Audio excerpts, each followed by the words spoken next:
Michael lives in Baltimore with his wife and 2 daughters. He writes fiction and nonfiction, and his debut novel, Blackwater Lights, was released by Hydra Random House in 2013. The sequel, Witchlight, which was released in 2014, and the concluding volume of the trilogy is scheduled for the winter of 2015. When he's not writing, Hughes teaches classes on the tarot and speaks on the paranormal, esoterica, psychedelica, and pop culture. Michael M. Hughes. This is such a cool event. I'm very happy to be here. And the fish tacos were amazing. Thank you, chef. I'm going to read 2 things, but one is very short and the other is even shorter.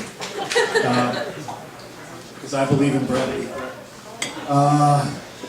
This is a short story I wrote kind of recently, so it's not out anywhere yet. And although I write a lot of really kind of dark, raw stuff, when I wrote this, it unsettled me more than any other thing I've ever written. So, and I'm not kidding. And I think if there are any parents out there, you might feel the same kind of weird twinge I felt when I finished this. It's called The Halloween Parade. I wish I had my reading list.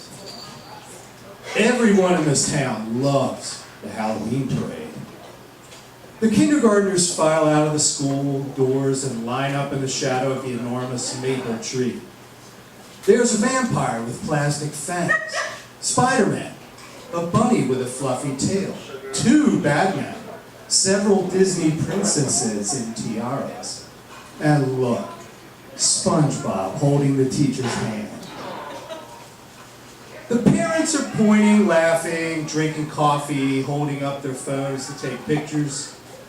The photographer from the community paper is the only one with a real camera, and he's standing on the bus stop bench to get a good angle.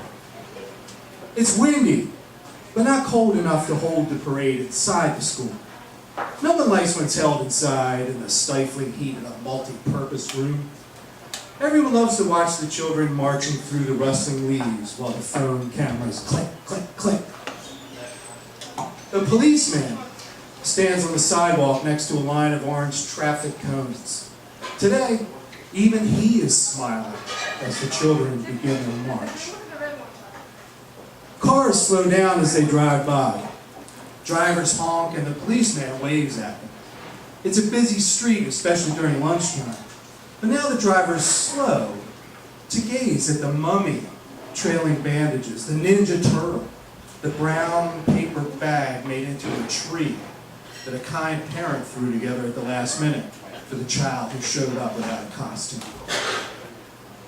A red pickup truck not only slows down, but pulls over behind the policeman and stops. The driver is smoking a cigarette. Now the 1st and 2nd graders round the maple tree. A boy dressed as a table with his severed head poking through a dinner plate draws some laughs. A pregnant teacher turns to help a kitty cat who has begun to cry. Children at that age sometimes cry for no reason. The man in the red truck tosses his cigarette out the window. It rolls to a stop behind a father in a black suit jacket. He turns, glares at the man in the truck, and steps on the glowing butt. Finally, the 3rd grade class emerges from inside the school doors. The wind throws a rain of dead leaves among them. The children shield their eyes. This is their last Halloween parade, the last time they will pass the maple tree in their costumes. And that makes some of them sad. A fire truck drives by and honks its air horn. All the parents are startled.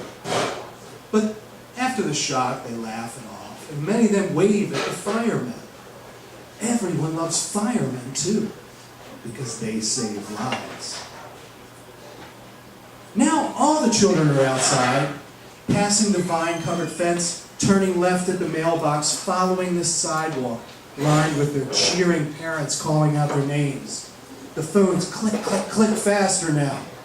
The policeman turns, glances at the car slowly passing by, and for a moment, he considers asking the man in the red truck to move his vehicle. Most of the children love the Halloween parade, but not all of them. Some are afraid of all the staring eyes and black phones. The little kitty cat is still crying, and her tail is dragging along the sidewalk. The wind has blown dirt into the eyes of a skeleton, and he's standing still, holding up the children behind him and rubbing his black circled eyelids. There are several quick flashes of light. The photographer from the community paper checks the images on his camera's display. Very good shots. A cloud moves in front of the sun, just as another gust of wind whips the pregnant teacher's blonde streaked hair into her face. The parade slows as children huddle against the wind, and the parents pull their jackets tighter and shiver.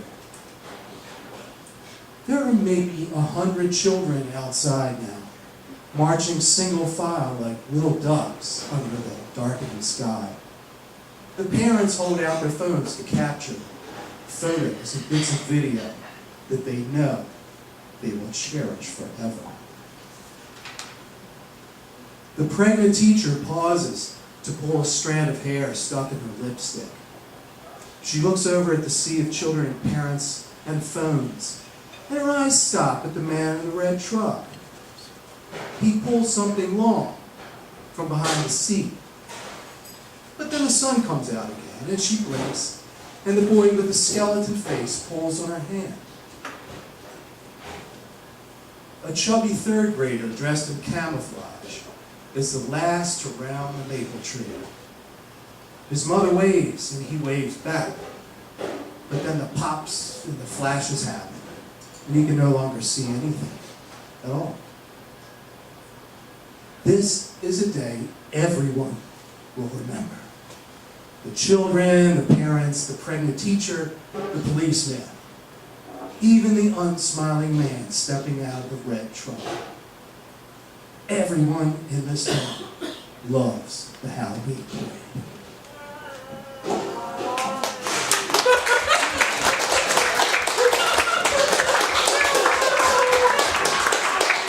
Everything's fine.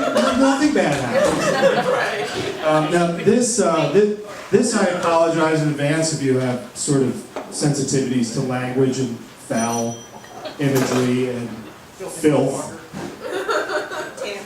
But it's a bar, so I figured I could do it. This was actually something I cut. One of the characters in my trilogy is a comedian, so this was a little piece of shtick he was doing, so it's really short. And I think my editor thought it was just a little too over the top. So, what the hell? So you guys did it, yeah. So this is called, and it started out even years ago. You do these writing exercises where you get a name of someone, and you have to kind of write about what this person might be like. So the name I got, this is years ago, at a workshop, is Everett Marsh. This is about Everett Marsh. Everett Marsh, he was a fat-ass motherfucker. He'd go to the beach and people would try to shove him back into the ocean. No lie. Worst experience of my life was when I dropped my pencil under his desk, and when my face got near his chair cushion, I almost puked. Seriously, the motherfucker's chair smelled like years of concentrated Everett Marsh farts. I'm almost puking right now thinking about it. Give me a minute. And get this. I walked by the kitchen once, right? And fuck if he wasn't eating food out of the sink. The fucking sink! Like ramen noodles or some Chinese shit he found there, just picking it up with his hands and eating that shit. Can you believe that shit? Everett fucking Marsh, man. Jesus. You couldn't go into the bathroom after he was in there. Motherfuckers would open the door and turn right around all gagging and bug-eyed. Then the whole fucking hallway would stink all the way down to the loading dock. I kid you not. This is no exaggeration. And his shits were like the size of King Kong's fingers. Can't flush those fuckers down, man. You gotta call a biohazard team to come in their truck and suck them shits out with a hose. And let me tell you, that man had some serious titties. One day he bent over to tie his shoes, and I swear, them titties were so big, I almost busted a nut. I ain't ashamed to say it either. He got the diabetes from all that candy and big gulps. Remember that? Came back to work in a wheelchair with his legs cut off. Rolled up his pants so you could see his stumps poking out like Oscar Mayer wieners left in a pot too long, all wrinkled up and pink. Or like your dick when you roll that shit up inside out. Remember doing that as a kid? Rolling it up, pretending like you was a girl? Oh yes, you did. Almost puked the first time I saw that pink shit sticking out of his dirty pants like little rolled up dicks. And fuck, man, imagine what the stank-ass wheelchair cushion smelled like whenever it marched blowing them diabetes farts in that shit all day long. My grandma had diabetes, and that shit makes your farts smell like a pot of cabbage.